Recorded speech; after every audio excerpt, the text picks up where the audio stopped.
Oke, izin jalan ya. Oke. Awas. Izin jalan ya. Nanti kasih keterangan ya.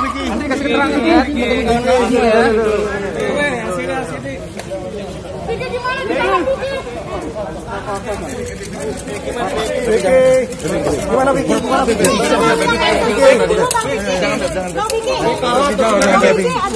Baby mau ikut ya? Baby mau nggak apa-apa, Beb. Dia anak-anak, Beb. Bang Vicky.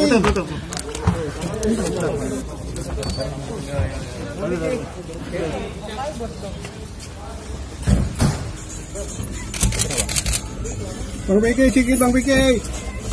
Turun. Curi.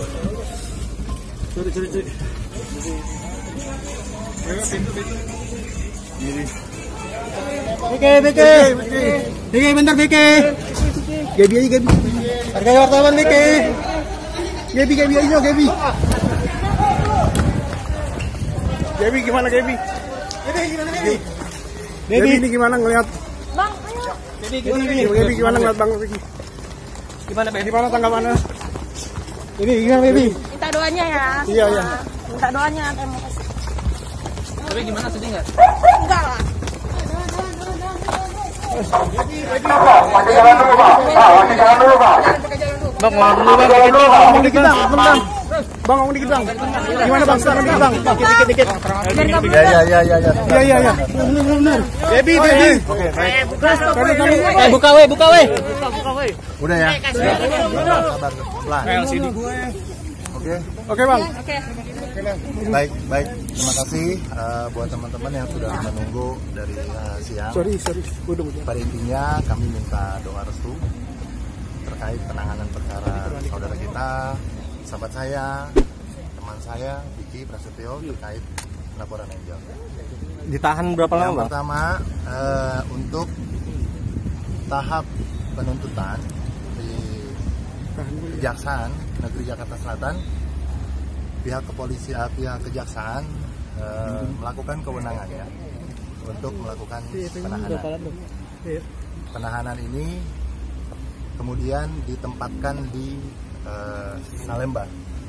Di Salemba untuk berapa harinya nanti kita akan berikan keterangan. Tapi yang pasti Vicky Prasetyo hari ini ditahan oleh pihak kejaksaan dan pihak kami akan melakukan upaya-upaya yang bersesuaian dengan perundang-undangan, dan tentunya satu hal yang hati kami sebagai kuasa hukum merasa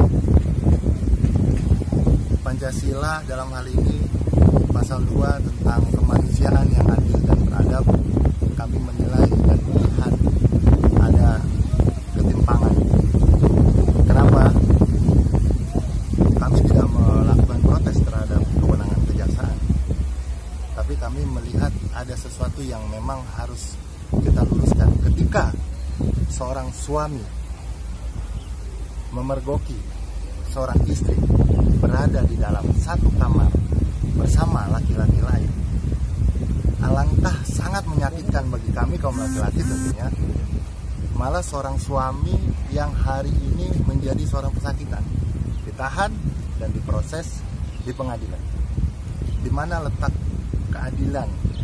Ketika memang keadilan hanya diterapkan dengan kacamata kuda, tanpa melihat adab, norma kesusilaan, norma budaya kita, apa yang berlaku di masyarakat ini, kami menjadi sangat prihatin dengan kejadian seperti ini. Dan ini akan menjadi satu presiden buruk bagi siapapun, terutama orang yang akan mempertahankan hubungan keluarganya dalam hal baik. Vicky sebagai laki-laki, sebagai seorang suami, menjaga harkat dan martabatnya, membela kepentingan keluarganya. Bagaimana seorang istri yang sangat dia cintai hari itu ditemukan berada di dalam satu kamar dengan laki-laki lain, ya. Dan ini pada jam-jam malam yang sudah tidak layak, dan memang menurut hemat kami Tidak ada satu norma pun yang membenarkan tindakan seorang istri. Tidak ada satu agama manapun yang membenarkan seorang istri berada dengan laki-laki lain di dalam kamar. Vicky semata-mata menjalankan haknya sebagai seorang suami, melindungi berdasarkan undang-undang pernikahan, berdasarkan syariat agamanya, melindungi keluarganya, menjaga harga dirinya sebagai seorang laki-laki, sebagai seorang suami. Saya pun merasa khawatir ketika nanti suatu saat ataukah istri saya temukan di dalam ruangan atau di dalam kamar dengan laki-laki lain. Saya tidak bisa berbuat apa-apa. Karena kenapa? Saya takut dipenjara. Karena saya melakukan gerebekan terhadap, memergoki terhadap istri saya misalkan di dalam kamar. Ataupun ya kepada masyarakat lain lah. Ini akan menjadi satu presiden buruk, merubah norma, merubah adat istiadat. Kita orang Timur, kita orang Indonesia, kita punya adab. Hukum ditegakkan, kami sepakat. Tapi kemudian hukum juga harus mengikuti adab dan norma-norma yang berlaku, terutama moralitas kita sebagai manusia insan yang punya tuntunan budaya maupun tuntunan agama kita. Proses selanjutnya apa Bang, kalau boleh tahu? Yang pasti kami akan menunggu proses daripada kejaksaan untuk segera memohon kepada pengadilan untuk disidangkan. Tentunya proses ini akan kita ikuti. Untuk masalah fakta hukumnya seperti apa, kita akan uji materi ini di dalam persidangan nanti. Nah, tentunya sekali lagi kita pengen juga masyarakat memahami permasalahan ini. Permasalahan ini timbul karena ada seorang suami yang katakan, sekali lagi saya ulangi, seorang suami yang memergoki istrinya berada di dalam kamar bersama laki-laki lain, dan hari ini yang menjadi pesakitan adalah seorang suami. Nah, pertanyaan saya adalah bagaimana pertanggungjawaban hukum terhadap dua orang ini, terhadap suami, terhadap istri dan terhadap laki-laki yang ditemui berada di dalam satu kamar yang memang secara hukum, norma, adat, istiadat, susila, agama pun tidak membenarkan. Apa dan bagaimana perbuatan itu, apakah dibenarkan, apakah tidak ada hukuman bagi seorang istri yang seperti itu, atau dengan hukuman kepada seorang laki-laki yang memang bersama istri orang lain di dalam kamar. Ini yang menjadi pertanyaan kita. Harus kemana kami mencari sebuah keadilan? Harus kemana kita harus menuntut hak seperti itu ketika memang suami tidak bisa berbuat apa-apa hari ini? Bang, itu kan nggak terbukti ya Bang ya, waktu hasil visumnya kemarin dari pihak istri itu. Yang itu pasti gimana? Saya tidak mau berkomentar masalah itu. Itu ada di ranah penyidikan. Ketika terbukti atau tidak terbukti, tapi faktanya ditemukan berada di dalam satu kamar ya dengan jam malam yang memang sudah tidak lazim ya, bersama seorang laki-laki yang bukan suaminya, yang bukan muhrimnya. Kita melihatlah di mana sisi moralitas kita.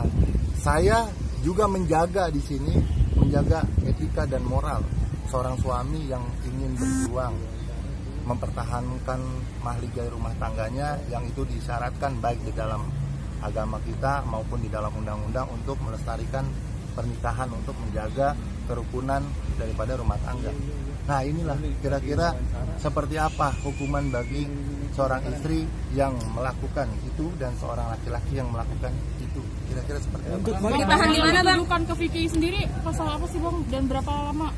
Yang pasti Vicky dijerat dengan undang-undang pasal 335, junto 310, junto kemudian pasal 27 ayat 3 Undang-Undang IT. Isinya apa kurang lebih Bang? Ya, intinya isinya di sini Vicky dituduh melakukan perbuatan tidak menyenangkan dan melakukan fitnah.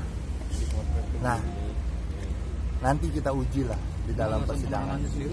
Alasan penahanan itu subjektif daripada penuntut umum. Kami tidak punya kewenangan untuk melarang atau mengintervensi. Kami mengikuti saja. Kami mengikuti saja apa yang memang sudah menjadi kewenangan daripada jaksa sebagai penuntut, sebagai sesama penegak hukum. Kami tidak bisa mengintervensi. Artinya ketika jaksa memutuskan untuk dilakukan penahanan, ya kita ikuti. ketika harus ditempatkan di Salemba, kita ikut. Rutan Salemba ya bang? Salemba ya, Salemba. Oke, siap. Dan kami juga meminta ya bahwa ketika terjadi permasalahan ini ini untuk menjaga moral seluruhnya. Di mana peran ulama-ulama kita, di mana peran pemuka-pemuka adat kita ketika terjadi permasalahan seperti ini, tidak ada atensi. Ini akan sangat merusak moralitas anak muda, bahkan suami istri, rumah tangga, dan tentunya ini akan kami memintalah daripada pihak-pihak yang penjaga moral, tentunya orang yang memang di situ, tokoh agama manapun lintas, tokoh budaya manapun, ayo kita lihat, kita perhatikan ketika seorang suami melakukan gerebekan malah dituduh sebagai fitnah dan perbuatan tidak menyenangkan. Nah, pertanyaannya adalah yang tadi kami balik, kalau memang Vicky melakukan perbuatan tidak menyenangkan, apa yang dilakukan seorang istri dengan laki-laki lain itu apakah tidak lebih menyakitkan dari perbuatan yang tidak menyenangkan? Itu yang akan menjadi pertanyaan kita. Itu ada yang mau tanya lagi? Harapan kami Vicky tentunya penegakan hukum berdasarkan undang-undang juga, berdasarkan Pancasila. Ayat 2 jelas mengatakan kemanusiaan yang adil dan beradab. Keadilan tanpa adab menjadi keadilan yang semu. Kebenaran tanpa melihat daripada latar belakang adat istiadat dan yang kita anut di masyarakat juga akan menjadi cedera. Kira-kira seperti itu. Oke bang. Oke, terima kasih. Terima kasih bang. Ada lain? Cukup? Cukup bang. Oke, siap, thank you ya.